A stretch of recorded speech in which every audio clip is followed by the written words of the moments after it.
Hello guys, actually ఈరోజు topic ఏంటంటే నిన్న ఒక న్యూస్ చూసాను. ఏంటంటే ఈ నోట్స్ లైక్ 100 to 500 తర్వాత ఈ నోట్స్ ఉన్నాయి కదా, 200 నోట్స్, ఇవన్నీ ఫ్యూచర్లో స్టాప్ అయిపోతున్నాయి. అది ఎప్పుడులోగా మీరు మార్చుకోవాలి అని ఒక రీల్ సోషల్ మీడియాలో అయితే ఒక చర్చ నడుస్తుంది. ఈ న్యూస్ గురించి నేను మాట్లాడాలి, ఎందుకంటే ఏదైతే ఒక లాంగ్ ఫార్మేట్ ఆ వీడియో నేను చూశానో అక్కడ చాలా కామెంట్స్ అంటే చాలా ప్యానిక్ అయ్యి ఎప్పుడులోగా ఏంటి అని వాళ్ళు చాలా ఆడియన్స్ అయితే కామెంట్ పెట్టడం నేను చూశాను. ఎవరైతే ఎక్కువ డబ్బు గల్లలో ఉంటారు కదా వాళ్ళకి ఏ ఫరక్ పడదు ఇది. సో వాళ్ళు కామ్గానే ఉంటారు. మనం తక్కువ, మన దగ్గర అంత మనీ కూడా ఉండదు, అయినా సరే మనం అలా కంగారు పడిపోతుంటాం ఈ విషయంలో. సో ఈ విషయం మీద నేనేం చెప్తున్నానంటే, అఫీషియల్గా గవర్నమెంట్ సైడ్ నుంచి అయితే ఎటువంటి నోటిఫికేషన్ ఈ నోట్స్ ఇలా రద్దు అవుతుంది, ఈ డేట్లోకి మీరు మార్చుకోవాలని ఎక్కడ కూడా రాలేదు. సో ఈ విషయం మీద ఎవ్వరు ప్యానిక్ అవ్వాల్సిన అవసరం అయితే లేదు. అండ్ ఇంకోటి ఏంటంటే, అలాంటిది ఏమైనా ఉంటే లైక్ మనకి 2014 ఆ టైంలో జరిగింది కదా, 14 or 15 అంటే కరెక్ట్గా గుర్తులేదు. సో సర్టెన్ టైం పీరియడ్ అనేది ఇస్తారు. సో ఆ టైంలో ఎలా ప్రాబ్లమ్స్ వచ్చాయో గవర్నమెంట్కి తెలుసు కాబట్టి ఆ విధంగా చేయదు. సో ఒక ప్రపోజల్ అయితే ప్లాన్ ఉంది, అదేంటంటే డిజిటల్ కరెన్సీ. ఇప్పుడు నోట్స్ వాళ్ళు ప్రింట్ చేయడానికి చాలా ఎక్స్పెండిచర్ అయితే అవుతుంది. సో అది కంట్రోల్ చేయడానికి ఫ్యూచర్లో డిజిటల్ కరెన్సీ అయితే వచ్చే అవకాశం ఉంది. సో ఎందుకు ఇప్పుడు ప్రజెంట్ ఉన్న నోట్స్ ద్వారా ఏం ప్రాబ్లం ఉంటుంది అన్నది నా నాలెడ్జ్లో ఒక బేసిక్ నాలెడ్జ్ లాగా ఈ వీడియోలో నేను ఎక్స్ప్లెయిన్ చేస్తాను.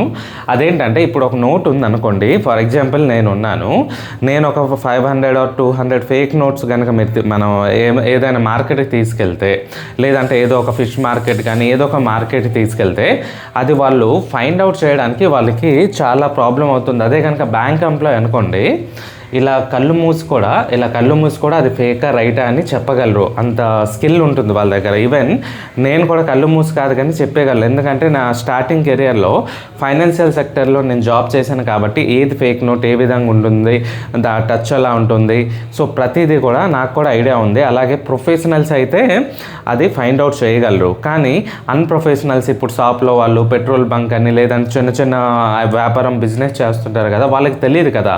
సో అటువంటిది అరికట్టించవచ్చు ఇది చేస్తే, అదొక ప్లస్ పాయింట్ ఉంది. అండ్ వన్ మోర్ థింగ్ ఏంటంటే, ఇప్పుడు మనకి డిజిటల్ ఇండియా ఆల్రెడీ మనకి స్టార్ట్ అయింది. మనకి ఫోన్పే, యూపీఐ పేమెంట్స్ అయితే సక్సెస్ అయింది. అండ్ ఇది ఆధారంగా తీసుకొని వేరే కంట్రీస్ కూడా వాళ్ళు స్టార్ట్ చేశారు. సో అది మన దగ్గర ఆల్రెడీ ఇంప్లిమెంట్ అయింది. సో అందుకనే digital currency only the matter ఏంటంటే, ఫేక్ నోట్స్ అంటే రోజుకి ఇప్పుడు గవర్నమెంట్కి ఒక నోట్ ప్రింట్ చేయడానికి ఎంత ఖర్చు అవుతుంది అది పక్కన పెడితే, ఫేక్ నోట్స్ ఇంకా కొంతమంది దొంగనా కొడుకులు ఉంటారు కదా, లైక్ పాకిస్తాన్ నుంచి కూడా మన ఎకానమీని దెబ్బతీయాలని ఆ మధ్య కొన్ని కోట్లు అయితే ఫేక్ నోట్స్ సేమ్ ప్రింట్ చేసి మన ఇండియాకి పంపించడం మనకి న్యూస్లో మనం విన్నాం కదా ఆల్రెడీ.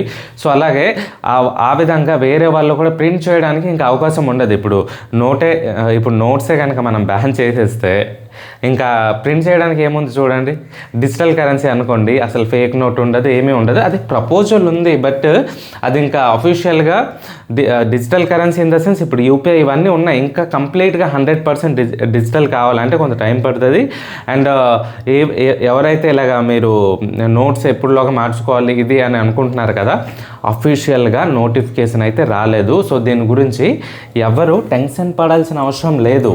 సో ఆ వీడియో చూసిన తర్వాత నాకే షాక్ అనిపించేది. అదేంటి, అదే చదువుకోపోయిన వాళ్ళు ఉంటారు, చదువుకున్న వాళ్ళు ఉంటారు, ప్రతి ఒక్కరు ఆల్మోస్ట్ ఒక 3 daysకి ఒక 1 million దాటి దాంట్లో కామెంట్స్ ఏంటంటే ప్యానిక్ అయిపోతున్నారు, అరే ఎప్పుడులోగా మార్చుకోవాలి అని.